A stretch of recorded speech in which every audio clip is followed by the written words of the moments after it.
Hello everyone, कैसे हो आप सब।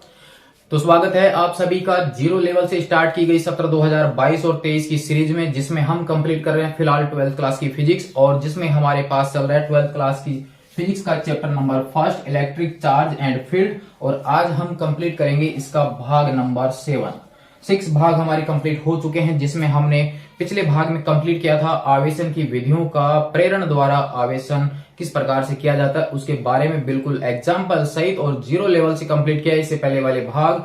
आज हम जिस आवेश की बात कर रहे हैं उस आवेश के यूनिट के बारे में समझेंगे कि उसका मात्रक क्या होता है, क्योंकि किसी भी भौतिक राशि का जो निर्धारण होता है वो उसके मात्रक के द्वारा ही किया जा सकता है।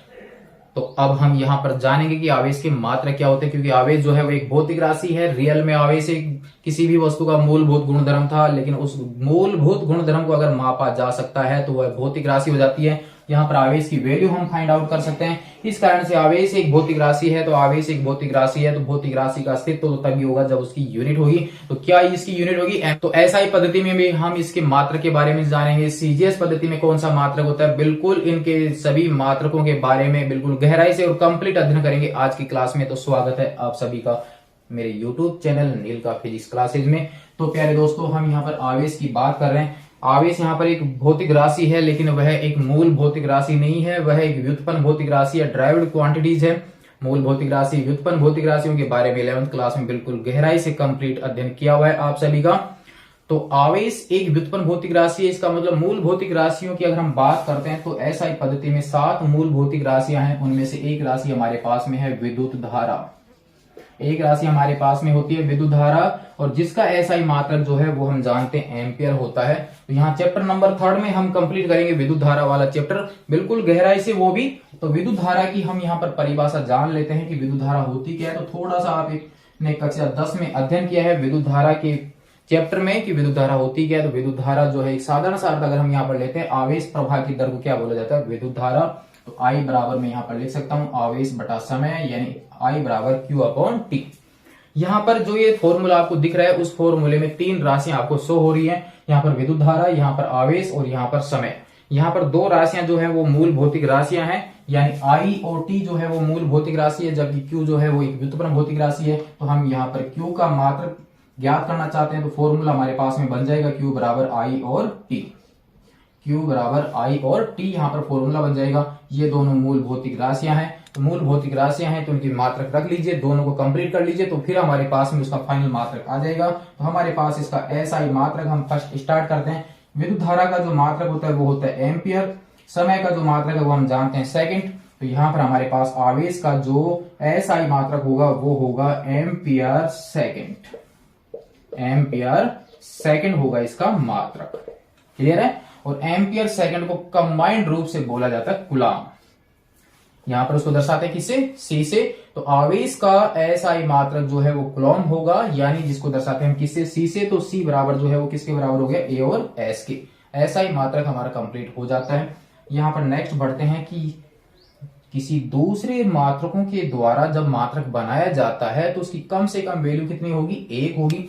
यहाँ पर गुलाम तो आएगा, लेकिन 1 गुलाम कितना आएगा वो हम यहाँ पर इसकी परिभाषा दे लेते हैं कि 1 गुलाम की परिभाषा क्या होगी। बाकी सभी के बारे में हम समझते जाएंगे, बिल्कुल गहराई से हमें अध्ययन करना ही है, क्योंकि सीरीज ही हमने ये चला रखी है, जीरो लेवल से कंप्लीट करना है हर पॉइंट को।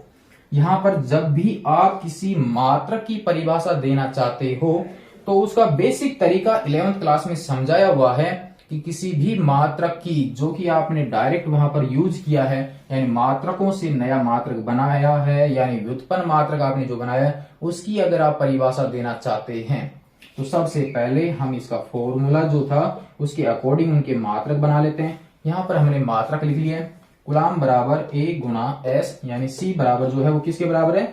एम्पियर और सेकंड के। हमें 1 कूलाम की परिभाषा देने की 1 कूलाम कितना होगा, उसके बाद तो 5 कूलाम 4 कूलाम जितना भी होगा उसको हम उसके मल्टीप्लाई कर लेंगे। तो जब भी इसकी परिभाषा देनी हो तो सभी की यूनिट जो है ना 1 बना लीजिए। सभी की जो यूनिट है वो आप 1 बना लीजिए। अब आप ये देखिए कि उसका प्रोसेस क्या था जिसके द्वारा वो राशि कंप्लीट हो रही है, उसका प्रोसेस क्या था। तो यहाँ पर प्रोसेस क्या है? आवेश का प्रवाह हो रहा है किसी समय में, तो उसको क्या बोलते हैं? विद्युत धारा। यहाँ पर देखिए विद्युत धारा कितनी प्राप्त करना चाहते हैं? 1 एम्पियर। कितने समय तक? 1 सेकंड तक। तब उस आवेश का जो प्रवाह होगा वो कितना होगा? 1 कूलाम होगा। या हम एक आवेश की मात्रा जो होगी वो कितनी होगी? 1 कूलाम। तो 1 कूलाम की परिभाषा होगी कि यदि किसी चालक में 1 एम्पियर की विद्युत धारा 1 सेकंड तक प्रवाहित होती है, 1 एम्पियर की धारा 1 सेकंड तक प्रवाहित होती है, तो उस समय उस चालक का आवेश कितना होता है? 1 कूलाम होता है। बिल्कुल आसान है किसी भी मात्रक की परिभाषा देना। उन सब के मात्रक 1 1 बना लीजिए। प्रोसेस को ध्यान में रखिए। प्रोसेस क्या है? धारा प्राप्त करना चाहते हैं, कितने समय तक हो रही थी उसको 1 बना लीजिए। उस समय आवेश कितना था? 1 कूलाम था। जब 1 एम्पियर की धारा चाहिए, 1 सेकंड तक प्रवाहित हो रही है, तो वहां पर आवेश कितना हुआ? 1 कूलाम होगा। बिल्कुल सरल तरीका है यहाँ पर। ये हो गया हमारे पास में आवेश का एसआई मात्रक, और एसआई मात्रक इसका क्या हो गया? कूलाम हो गया, जो कि किसके बराबर है? एम्पियर सेकंड के बराबर। परिभाषा आपके सामने। नेक्स्ट अब हम यहाँ पर देखते हैं कि एसआई मात्रक जो कूलाम हमने लिया है, ये मात्रक जो है काफी बड़ा मात्रक होता है, इसलिए इसके अन्य मात्रक भी काम में लिए जाते हैं। इसलिए ज्यादातर इसके जो मात्रक काम में लिए जाएंगे वो होंगे हमारे पास 1 माइक्रो कूलाम। और 1 माइक्रो में हम जानते हैं 10 की पावर -6 होता है, और ये हो गया कूलाम। नेक्स्ट हम यहाँ पर ले सकते हैं 1 नैनो कूलाम, 10 की पावर -9 कूलाम, जो कि 11th क्लास में माइक्रो नैनो ये जो आपके अनुलग्न वगैरह हैं उनके बारे में समझाया गया है। 1 पिको कूलाम, 10 की पावर -12 कूलाम। ये हमारे पास अन्य इसके मात्रक हैं, जो कि आवेश के ही अन्य मात्रक हैं। क्योंकि कूलाम जो है वो काफी बड़ा मात्रक है, इसलिए इसके छोटे मात्रक काम में ले जाते हैं। Micro coulomb, nano coulomb, pico coulomb, इन मात्रकों को आप यहाँ तक नोट कर लीजिए। फिर इसे आगे बढ़ते हैं कि इसके और कौन कौन से मात्रक होंगे, सीजीएस में कौन सा मात्रक होगा, सबके बारे में जानेंगे आज की क्लास में। बिल्कुल 0 लेवल से नोट कर लीजिए यहां तक। नेक्स्ट हमारे पास में है इसका सीजीएस पद्धति में मात्रक क्या होगा? तो सीजीएस पद्धति में आवेश का जो मात्रक होता है प्यारे विद्यार्थियों, वो होता है स्थिर वैद्युत इकाई, यानी ईएसयू, या इसे स्टेट कूलाम भी कहते हैं। डायरेक्ट हम इसको स्टेट कूलाम भी कह सकते हैं। सीजीएस पद्धति में है स्थिर वैद्युत इकाई ईएसयू, इलेक्ट्रोस्टैटिक यूनिट, या इसे सिर्फ स्टेट कूलाम भी कहते हैं। ये जो स्टेट कूलाम जो होता है वो एक अन्य मात्रक फ्रैंकलिन के बराबर भी होता है। इस कारण से हम ये भी कह सकते हैं कि इसका सीजीएस मात्रक जो है वो ईएसयू या स्टेट कूलाम या फ्रैंकलिन होता है, जिसे हम एफआर से दर्शा सकते हैं। यहाँ पर ध्यान रखना कि 1 कूलाम जो होता है वो कितने ईएसयू के बराबर होता है, क्योंकि एसआई पद्धति वाले जो मात्रक उनकी वैल्यू ज्यादा होती है, सीजीएस वाले जो मान है उनकी वैल्यू डाउन होती है। यहाँ पर 1 कूलाम जो है वो होता है 3 गुणा 10 की पावर 9 ईएसयू के बराबर, या स्टेट कूलाम के बराबर। तो ये हो गया सीजीएस और एमकेएस पद्धति में रिलेशन, या एसआई पद्धति में रिलेशन। तो 3 गुणा 10 की पावर 9 ईएसयू मिलकर कितने के बराबर होते हैं? 1 कूलाम के बराबर होते हैं। यहां पर थोड़ा सा आप ये ध्यान रखिए कि यहाँ जो फ्रैंकलिन जो मात्रक है, तो आवेश का जो सबसे छोटा मात्रक होता है, आवेश का सबसे छोटा मात्रक वह फ्रैंकलिन ही होता है।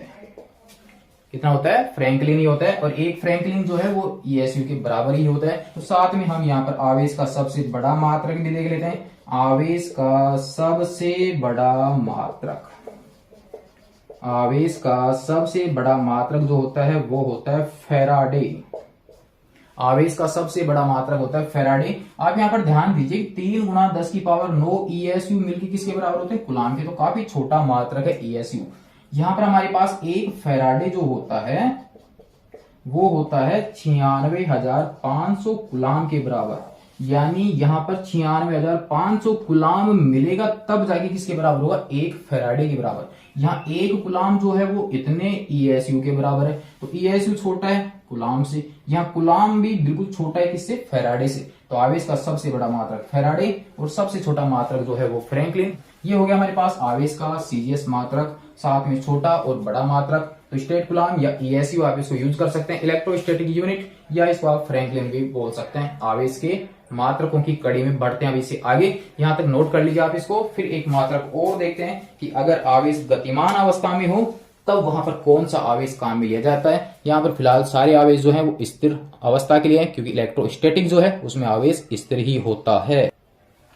जब आवेश गतिमान अवस्था में होगा उस समय एक अन्य मात्रक काम में लिया जाता है, जिसे बोला जाता है ईएमयू। यहां पर इसको मैं बोल सकता हूं विद्युत चुंबकीय मात्रक। तो आप यहां पर ध्यान दीजिए कि एक कूलाम जो होता है वो 1/10 EMU के बराबर होता है। एक कूलाम जो है वो 1/10 EMU के बराबर होता है। यहां पर आप ध्यान दीजिए कि एक EMU जो होगा वो कितने कूलाम के बराबर होगा, 10 कूलाम के बराबर होगा। तो EMU बड़ा मात्रक हुआ या कूलाम, आप यहां से देखिए, यहां तो 10 कूलाम मिलकर एक EMU के बराबर है। तो आप यहां पर फोकस कीजिए, EMU बड़ा है और कूलाम छोटा है। क्लियर। अब थोड़ा सा इससे और आगे बढ़ते हैं, थोड़ा और गहराई में जाने का प्रयास करते हैं कि EMU और कूलाम में रिलेशन तो हो गया आपके सामने। अब EMU और ESU में क्या रिलेशन होगा, यानी EMU का रिलेशन हो गया SI से, EMU का रिलेशन हमें करना है अब CGS से। तो हमारे पास एक EMU जो है वो किसके बराबर होता है, 10 कूलाम के। इसको मैं ऐसे लिख सकता हूं 10 गुणा 1 कूलाम। तो 1 कूलाम कितने CGS के बराबर होगा, वहां से बना दीजिए। तो 10 गुणा 1 कूलाम कितने के बराबर होता है, 1 कूलाम बराबर हम जानते हैं 3 गुणा 10 की पावर 9 ESU के बराबर होता है। 1 कूलाम को हटा दीजिए, इस 1 कूलाम की जगह ये वाली वैल्यू पुट कीजिए, 3 गुणा 10 की पावर 9 ESU हो गया। तो अब हमारे पास यहां पर आ जाता है EMU जो है वो हो जाएगा 3 गुणा 10 की पावर 10 ESU के बराबर। तो ये रिलेशन हो गया EMU का CGS के साथ, ये रिलेशन हो गया EMU का SI के साथ।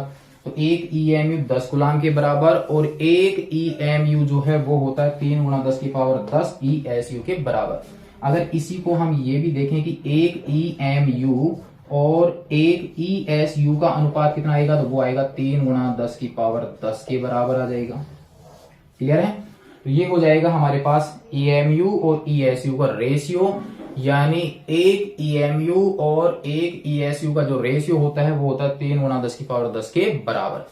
ये था हमारे पास में आवेशों की मात्रक से रिलेटेड आज का टॉपिक कंप्लीट। अगर अच्छा लग रहा हो तो अन्य दोस्तों को शेयर तो कर ही दीजिए, ताकि उनके भी पॉइंट कंप्लीट बढ़ते जाएं और उनका कोर्स कंप्लीट होता जाए। तो चैनल को सब्सक्राइब कर लीजिए, ताकि इससे आगे आने वाली वीडियो आपको प्राप्त होती रहे, उनका नोटिफिकेशन आपको मिलता रहे, ताकि आपका सिलेबस कंप्लीट होता रहे। नेक्स्ट भाग में देखेंगे हम आवेशों से संबंधित उनके गुणधर्म विस्तार से, क्योंकि उनमें से प्रश्न जरूर बनता है, इसलिए नेक्स्ट आने वाली वीडियो को जरूर देखिए। और उन वीडियो को समझने के लिए बेस वाले जितने भी वीडियो हैं उनको जरूर वॉच कर लेना, क्योंकि बेसिक हमारा कंप्लीट होगा तभी मेन टॉपिक कंप्लीट होगा। नोट कर लीजिए आप इनको। यहां तक नेक्स्ट में बढ़ेंगे आवेशों के गुणधर्म के बारे में। तब तक के लिए धन्यवाद।